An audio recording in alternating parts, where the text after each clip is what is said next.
Paul is in immense pain, lying on his stomach. Suddenly, John Coffey calls out again, saying he needs to talk. Despite his pain, Paul goes to his cell. As soon as he gets close, John pulls him to the bars and places his hand where Paul's infection is. Suddenly, the cell's light begins to glow intensely, so much that the bulb bursts.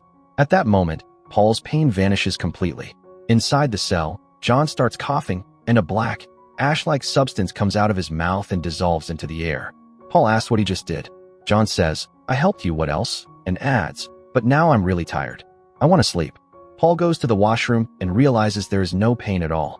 He's completely healed. His view of John Coffey changes completely. Now the day of Dell's execution arrives. He is worried about what will happen to his mouse, Mr. Jingles, after he's gone. A guard reassures him, saying they will send the mouse to the circus, where it will perform well and stay safe. Just then, the mouse came out of the cell, and Percy crushed it under his foot and walked away as if nothing had happened. Dell began crying loudly over the death of his mouse. John Coffey was also watching all this. He said, "Quickly bring the mouse to me." Paul picked it up and placed it in his hands.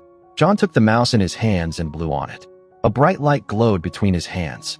Then again, ash-like particles came out of his mouth. Everyone was stunned to see this, and in the next moment, the mouse came back to life and ran to Dell.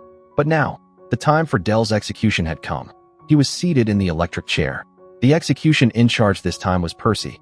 Percy had earlier promised that if he was made in charge of someone's execution, he would apply for a transfer.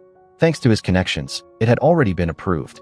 For the condemned prisoner, a wet sponge was placed on the head to ensure the electric current hit the brain quickly and the death would be less painful.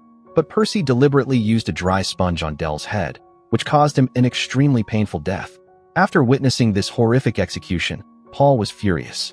He threatened Percy that if he didn't leave the prison soon, he would file a report stating that when William attacked them, Percy's hands were shaking, and despite being free to attack, he didn't act. He was unfit to be a prison guard. And that day, when William grabbed him, Percy had wet his pants. Panicked, Percy promised he would leave as soon as possible. As Paul walked past John's cell, he saw that John was crying deeply.